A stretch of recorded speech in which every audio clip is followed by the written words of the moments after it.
पिछले 10 साल से इस क्षेत्र में नहीं था, उसका परिणाम यह है कि मैं आज इस मंच पे हूँ। 2 साल वालों को बोल के गया था जॉब ले लूंगा, और एग्जैक्ट 1.5 साल बाद मेरे हाथ में ऑल इंडिया में केवल 25 लोगों को लिया था, उसमें एक नाम मेरा था। उसके 2 महीने बाद तो उसमें मेरी ऑल इंडिया रैंक 7 थी। विद्या की देवी माँ शारदे को मैं प्रणाम करूंगा।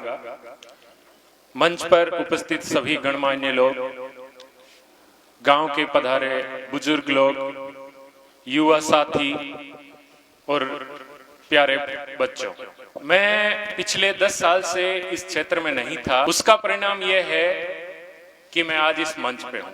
मैं जब वापस इस क्षेत्र में आया तो मैं मंच पे आया, और उस मंच तक लाने के लिए पिछले 10 साल तक मैंने कड़ी मेहनत की, कड़ी परिश्रम की।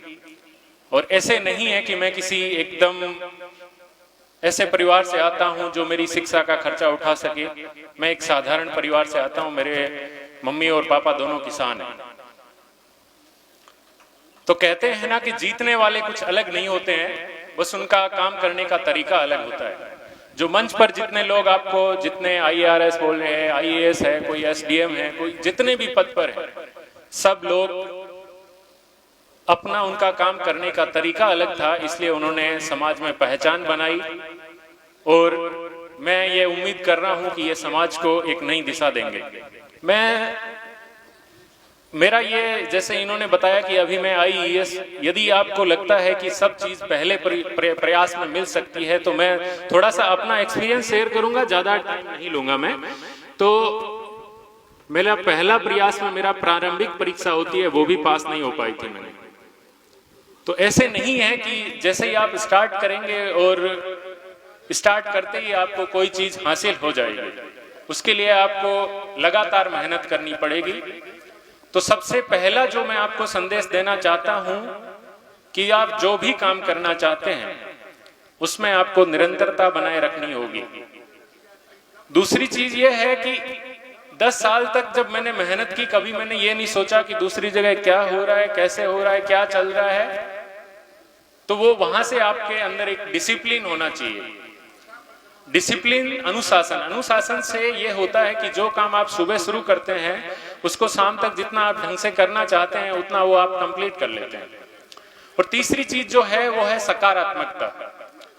मैं आज से 2 साल पहले जब घर आया था, घर वालों को बोल के गया था कि मैं 1.5 साल बाद जॉब ले लूंगा, और एग्जैक्ट 1.5 साल बाद मेरे हाथ में नेशनल थर्मल पावर कॉर्पोरेशन में एग्जीक्यूटिव इंजीनियर की जॉब थी। उसके बाद केवल 1 महीने बाद हिंदुस्तान पेट्रोलियम का रिजल्ट आया, उसमें भी मेरी ऑल इंडिया में केवल 25 लोगों को लिया था, उसमें एक नाम मेरा था। और उसके 2 महीने बाद जब तीसरा रिजल्ट आया IAS का, तो उसमें मेरी ऑल इंडिया रैंक 7 थी। और इसमें आप सबको ताजुब होगा कि मेरी भी शिक्षा जो हुई है वो गांव के सरकारी विद्यालय में हुई है। ऐसा ही सरकारी विद्यालय था मेरा भी। मैंने 8वीं तक की कक्षा सरकारी विद्यालय में, 10वीं तक की कक्षा गांव के किसी एक छोटा सा प्राइवेट इंस्टीट्यूट में की है।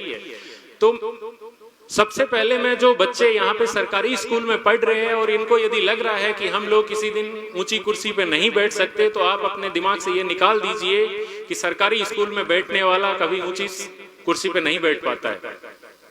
क्योंकि यदि आप गांव के लोग किसी सरकारी स्कूल, सरकारी कुर्सी पे बैठेंगे तो गांव का उत्थान करेंगे।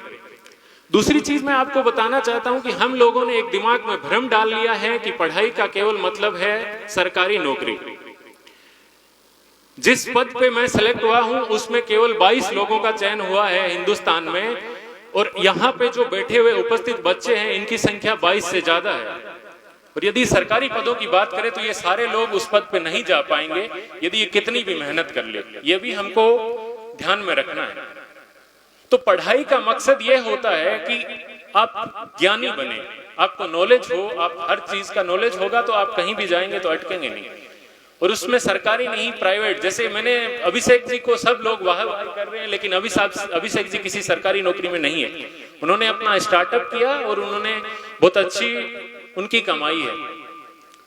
तो जितने भी लोग हैं, ये एक मन से भ्रम निकाल दे कि जितने पढ़ने वाले लोग हैं वो केवल सरकारी नौकरी के लिए पढ़ेंगे।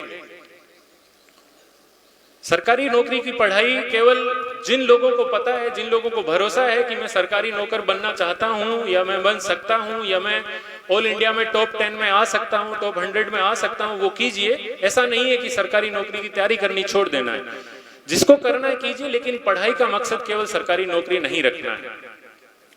दूसरा मैं ये कहना चाहूंगा कि जैसे अभिषेक जी ने गांव में पढ़ाई के लिए लाइब्रेरी का उद्घाटन किया है, जो लाइब्रेरियां खोल रहे हैं, इसके बाद आप गांव वालों की भूमिका बन जाती है कि आप उसमें जितना भी स्टडी मटेरियल, जिसमें केवल आप नौकरी से रिलेटेड किताबें नहीं, उसके अलावा भी बहुत सारी किताबें हैं, अच्छे अच्छे थिंकर हैं, उनकी किताबें लाके रखिए। उससे क्या होता है कि बच्चों का दिमाग विकसित होता है, उनका सोचने का तरीका बदलता है।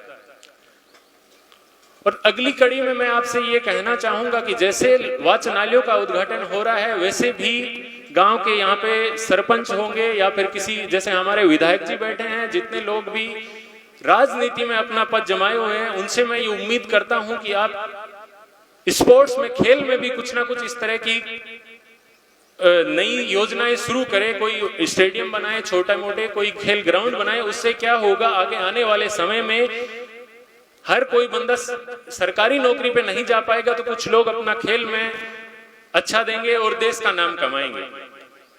शिक्षा का एक जरूरी इसलिए भी है, केवल ये नहीं कि सरकारी नौकरी, किसी भी राष्ट्र को उन्नति करने के लिए वहां के युवाओं का शिक्षित होना बहुत जरूरी है।